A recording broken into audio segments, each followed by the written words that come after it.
तुष्टिकरण वर्सेस संतुष्टिकरण का model. BJP north India में कम से कम इस संतुष्टिकरण के मॉडल को सक्सेसफुली मैसेजिंग में स्ट्रेटेजिकली कामयाब रही है इन चुनाव में। आपका असेसमेंट क्या है? जब राजस्थान के चुनाव शुरू हो रहे थे तो कहा यह जा रहा था, माना यह जा रहा था कि राजस्थान में भाजपा उस तरह से हिंदू मुस्लिम या वो जो ध्रुवीकरण की जो बात है वो नहीं होगी यहाँ पे। बिल्कुल।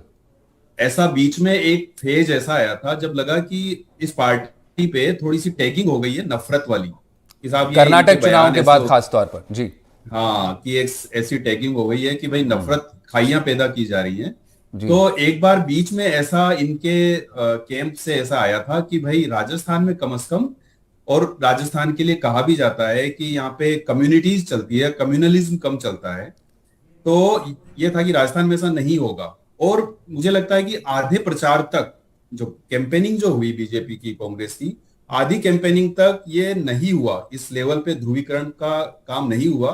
ठीक है, तिजारा में बालकनाथ बोलते रहे कि ये कराची जैसा बना दिया है, तालिबान यहाँ आ गए हैं वगैरह, पर ओवरऑल स्वर इस तरह के नहीं थे कि पूरी तरह ध्रुवीकरण पे जाना है।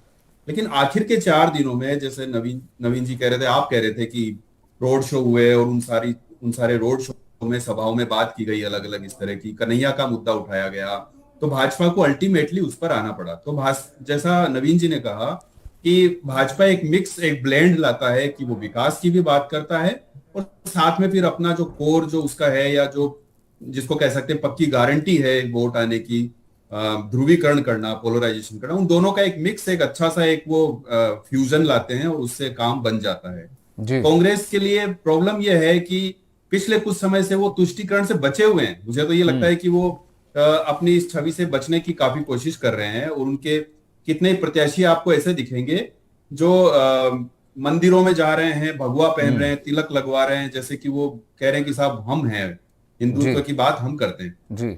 खाचरियावास को आप जयपुर में देखिए वगैरह। हम्म। इवन अशोक गहलोत जी ने इस वाले बजट में हिंदुओं के जितने धर्म स्थल हैं वहां पर दिया बाती से लेकर जी। कॉरिडोर बनाना, वहां पे रामायण पाठ करवाना, इस सब के लिए दुनिया भर का पैसा दिया।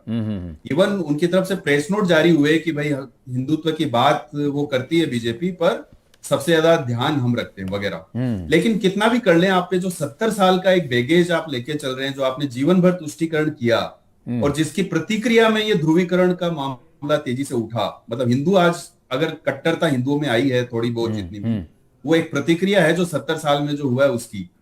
तो अगर कांग्रेस उससे पीछा भी छुड़ाना चाहे तो कभी नहीं छुड़ा सकती, और वो उनके साथ रहेगा। जैसे कन्हैया का मामला लीजिए, जी। कन्हैया का मामला ऐसा था जिसमें कोई गला काट के चला गया, एक सिरफिरा, एक बदमाश, एक आतंकी, और उसके बाद उसकी पूरी जांच जो है वो केंद्रीय एजेंसियों के पास है। हम्म। लेकिन पूरे चुनाव में भाजपा ने उसको मुद्दा बनाया, और मुझे लगता है उसका फायदा भी भाजपा को ही मिला। बिल्कुल जबकि बिल्कुल। ये कांग्रेस की सरकार ने तो शाम को वो जो आरोपी थे उनको गिरफ्तार कर लिया था। हम्म। तो अब कांग्रेस चाहे ना चाहे ये ठप्पा उन पे लगा ही रहेगा, इसका हम्म। अपयश उनको हमेशा मिलता ही रहेगा और वोटों में नुकसान उसको होता ही रहेगा। नहीं, और मुकेश जी, ये इस तरह की घटनाएं भी इजाफा करती हैं, उस इमेज को पोटेंट करती है कांग्रेस के खिलाफ, चाहे वो जयपुर में 50 लाख मुआवजे की बात हो, फिर चाहे जालौरी गेट की घटना हो, जो एक कहीं ना कहीं नैरेटिव बनते रहा है कांग्रेस, उसको बीजेपी कंसोलिडेटेड करती रहती है मतदाताओं के बीच उस मैसेजिंग को कि देख लीजिए आप जो है। और फिर उसके बाद सिलसिला शुरू हो गया राजस्थान में, हर कोई 50 लाख रुपए मांगने लग गया हर एक घटना पर। बिल्कुल। हम्म। बिल्कुल बीजेपी करेगी ही, और बीजेपी को अवसर चाहिए। और जैसा मैंने कहा कि कांग्रेस इससे पीछा नहीं छुड़ा पाएगी कुछ भी हो जाए। अब हम्म। कांग्रेस का तर्क था कि जो नवीन जी ने कहा, वो रोड रेज में एक व्यक्ति मारा गया और उसको 50 लाख उन्होंने तत्काल दे दिए। कांग्रेस उसका उसका उसको ऐसे जस्टिफाई करती है कि अगर हम तत्काल ये कार्रवाई नहीं करते तो हमारे यहाँ जयपुर में वॉल सिटी में दंगा हो जाता। जी। जी। आप कुछ भी कह लें, लेकिन लोग आपको उसी नजर से देखेंगे, आप करते रहें। जैसे मैं एक उदाहरण देता हूं आपको, डिस्कॉम के एक अफसर ने पुरानी कॉपी उठा के पेस्ट कर दी और कह दिया कि भाई, एक आदेश जारी कर दिया कि ईद के दिन पर्टिकुलर मोहल्लों में बिजली बंद नहीं होनी चाहिए। हम्म।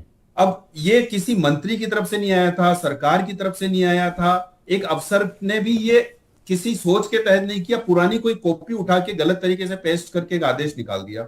हम्म। जब इसकी बाद में जांच की गई तो यही निकला। लेकिन जी। अब अल्टीमेटली क्या हुआ, ऐसा लगा कि अच्छा ईद पर तो आप बिजली चालू रखने की बात करेंगे और बाकी त्योहार आप इग्नोर करेंगे। बिल्कुल। तो इस तरह से आप चाहे ना चाहे, एक कहावत होती है कि परसेप्शन कभी छूटता नहीं है, परसेप्शन आसानी से हटाया नहीं जा सकता, और परसेप्शन पूरी तरह से झूठ भी नहीं हो सकता। बिल्कुल। और ये और कहीं ना कहीं तुष्टीकरण मुकेश का जी ये की छवि ना तो आप कभी हटा पाएंगे और ना वो झूठ है। झूठ है। और ये इलेक्शन में ये मैसेज काफ़ी एक तरह से कहें कि ये पर्कुलेट हुआ बीजेपी की तरफ से कि देख लीजिए कांग्रेस किस किस तरह से मुस्लिम अपीजमेंट करती है, और आपको अगर अपनी रक्षा करनी है तो सिर्फ एक नाम है मोदी, और वही हिंदुत्व की रक्षा की गारंटी है, जो सबसे बड़ी गारंटी। इसको बीजेपी सक्सेसफुली डिलीवर करने में कामयाब भी रही, और वो सब किसी भी जो तमाम चुनावी मुद्दे थे उनसे परे जाकर वो हर मतदाता के जहन में घुस गया। तुष्टिकरण के मॉडल पर जो बीजेपी इस चुनाव में भुनाने में कामयाब रही, पोलराइजेशन के प्लैंक को, और मतदाताओं को भरोसा देने में कामयाब रही कि प्रधानमंत्री नरेंद्र मोदी हैं तो सनातन की रक्षा भी है, ध्रुवी तुष्टिकरण से मुक्ति भी है, और गरीब कल्याण भी। इस पर हम बात कर रहे हैं। सीनियर जर्नलिस्ट मुकेश माथुर मेरे साथ मौजूद हैं, और बीजेपी को जो समझने वाले, स्ट्रैटेजी को समझने वाले पॉलिटिकल एक्सपर्ट नवीन जी हैं, और सारिका हैं कांग्रेस से। सारिका, तो ब्रेक से पहले बात कर रहे थे, आपने दोनों पॉलिटिकल एक्सपर्ट को सुना, वो भी राजस्थान को अच्छे से समझते हैं। आप बात कर रहे हैं कि कोई हिंदुओं की रक्षा नहीं करने वाली है बीजेपी, लेकिन बात असल में ये है कि आपके जो पोजिशनिंग है इलेक्शन में, इलेक्टोरल पोजिशनिंग है, और वो अपीजमेंट का जो मैसेज है वो आपसे कहीं ना कहीं छूट नहीं पाता है, क्योंकि आपके एक्शंस में कहीं ना कहीं वो रिफ्लेक्ट होते रहता है। इस तरह के उदाहरण से मुकेश जी भी जिक्र कर रहे थे, उसको छुड़वाने को लेकर बड़ी चुनौती, क्योंकि मतदाताओं के जहन में घर कर गया है कि आप चुनाव आते ही एक विशेष समुदाय की बात करते हैं, आप गारंटीज लाख दें। आपने खूब गाय की भी बात की, आपने सॉफ्ट हिंदुत्व को भी लेकर आए, लेकिन वो चल नहीं पाया कुछ भी। नहीं मनीष जी, आप ऐसा नहीं कह सकते कि चल नहीं पाया। बिल्कुल, नतीजे तो साफ ही हैं सारिका जी। धीरे नहीं, देखिए धीरे धीरे लोगों को समझ में आ रहा है नतीजे। जो 5 साल की एंटी इनकम्बेंसी और राजस्थान का जो एक कल्चर है कि हर 5 साल बाद में सरकार बदलती है, नतीजे बहुत कुछ उससे प्रभावित है। अगर आप पिछली बार देखें तो हम 21 पे थे, इस बार हम 69 के पे पहुंच चुके हैं। तो ये कहे धीरे धीरे लोगों को समझ में आ रहा है, इनको कोई बहुत सारी 200 सीटों पे ये लड़े थे, ये 115 पे जीत पाए हैं। 200 की 200 सीटें कोई जनता ने इनको नहीं दी है कि ये सिर्फ इन्हीं की। ये बड़ा फेस सेविंग है सारिका जी, ये समझिए, ये बिल्कुल वही लोकसभा चुनाव में आप वो नैतिक जीत की बात करते रहते हैं, और अब बचाव कर रहे हैं कि 200 में से 115 मिली। भाई मेजोरिटी मार्क्स 100 है आपको, तो आपको पिछले 1998 के बाद आपको खुद को क्लियर कट मेजोरिटी मार्क नहीं आया राजस्थान में। से यही कहना चाहती हूँ कि धीरे धीरे लोगों के समझ में आ रही है, क्योंकि इस देश के अंदर हिंदू और मुसलमान से बड़ा मुद्दा लोगों के रोजगार का है, लोगों के जीवन यापन का है। इन्होंने घोषणा की थी 2014 में, इन्होंने ये वायदा करके ये सरकार में आए थे कि हम 2022 तक सबको घर दे देंगे, हम 3 करोड़ रोजगार देंगे, हम 35 रुपए डीजल कर देंगे, हम किसानों की आय दुगनी कर देंगे, हम 15 लाख रुपए दे देंगे, हम 100 दिन के अंदर काला धन ले आएंगे। धीरे धीरे लोगों को समझ में आ रहा है, और अभी लोकसभा जो चुनाव होंगे उसमें भी आप नतीजे देखेंगे। आज राजस्थान में भी आपने देखा है, और जो वोट प्रतिशत रहा है, मैं आपसे ये कहना चाहूंगा, अगर हिंदुस्तान में जो 5 राज्यों में चुनाव हुए हैं, अगर उन दोनों में वोट प्रतिशत देखें तो 9 लाख आप उससे खुश हैं? आप वोट प्रतिशत, आपको मैं याद दिला दूं, पिछली बार बीजेपी सरकार में नहीं आ पाई थी मध्य प्रदेश में, वोट प्रतिशत आपसे ज्यादा था। एंड रिजल्ट क्या है? लोकतंत्र, पार्टिसिपेटरी डेमोक्रेसी में वही मायने रखता है सारिका जी। आप बड़ा आप होने की नहीं है, वो कहावत है कि डिफेंडिंग द इंडिफेंसिबल, आप वो कर रही हैं। नवीन कुछ कहना चाह रहे हैं, नवीन का रुख कर लेते हैं जी। नवीन, गलत नैरेटिव बना करके देश में लड़ा करके आप कुछ समय तक सत्ता में रहना चाहें, जिसके दूरगामी परिणाम क्या आपको किसने रोका? चुनाव आप भी लड़ रहे थे, आपने तो पीआर कंपनी बकायदा हायर की हुई थी उस पूरी चुनाव को लड़ने के लिए। पर हम कॉन्स्टिट्यूशन के खिलाफ नहीं है ना। कॉन्स्टिट्यूशन के खिलाफ तो आप अपने घोषणा पत्र में भी थे। आर्टिकल 14, 15, 16 आप पढ़ें तो किसी उसमें बात है कि आप सोशल किसी भी तरह से हार्मनी को डिस्टर्ब नहीं कर सकते, और आप मुस्लिम आरक्षण की बात कर रहे थे अपने घोषणा पत्र में, उस पर भी हमने एक शो किया था। नवीन, आप कुछ कहना चाह रहे थे? जी। 2 बातें जो रह गई थी, एक तो सारिका जी ने गरीब वाला मुद्दा उठाया कि जब इन्होंने जाति जनगणना की बात की तो नरेंद्र मोदी ने गरीब की बात की जी। देखिए, तुष्टीकरण की बात कर रहे हैं। एक देश की जब आजादी का हम लोग बचपन से स्कूल में पढ़ते थे तो यही था कि देश को जातियों में डिवाइड किया, धर्म में डिवाइड किया अंग्रेजों ने। जाति जनगणना की बात होती है तो देखिए, एक डिवाइड है ही सवर्ण और दलित के बीच में आरक्षण को लेकर। जाति जनगणना इंडिया गठबंधन क्यों करना चाहता है?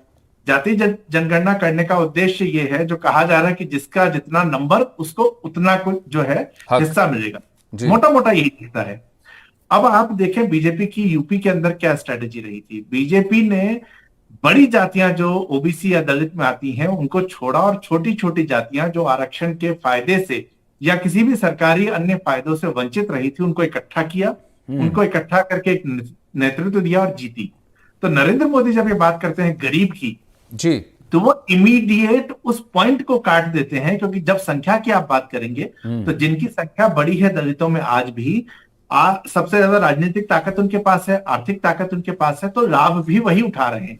तो यहां पर बीजेपी गरीब की बात करते हुए, क्योंकि दलित जिस गरीब की हम बात करते हैं वो अभी भी संख्या में कम है और उसको वो लाभ नहीं मिल रहा। जैसे कि आपको कहोगे कि सुनो, अगर तुम फलानी जाति को और तुम 2% हो तो तुम्हें 2% ही रिजर्वेशन मिलेगा, जबकि आरक्षण अगर इस तरह से ओबीसी के आधार पर या SC/ST के आधार पर देते हैं तो वो ज्यादा है। यहां पर भी बीजेपी को इन्होंने हाथ में एक मुद्दा दिया है, ये लीजिए आप इसको हिंदू को बांटने का मुद्दा बना दीजिए। और बीजेपी यही खेलेगी कि हिंदू को जाति में बांटा जा रहा है, जबकि हम सिर्फ गरीब और अमीर देख रहे हैं और गरीबों के लिए हमारे यहाँ सहानुभूति और ओबीसी की भी बात अगर करते तो बीजेपी के पास तो सबसे बड़ा ओबीसी फेस खुद प्रधानमंत्री मोदी हैं। मैं आखिर में मुकेश जी से जान लेता हूं, मुकेश जी क्या स्ट्रेटेजिक मैसेजिंग अब कांग्रेस के पास बची है कि वो इस लोकसभा चुनाव के मद्देनजर खुद को कोर्स करेक्शन कर सकती है, क्योंकि जो भी गारंटी मॉडल स्टेट बताया गया राजस्थान को, उसके बूते कहना था कि हम हिमाचल जीते, हम कर्नाटक जीते, लेकिन वो स्ट्रैटेजी कहीं ना कहीं पूरी तरह से फेल हो गई ना। ओपीएस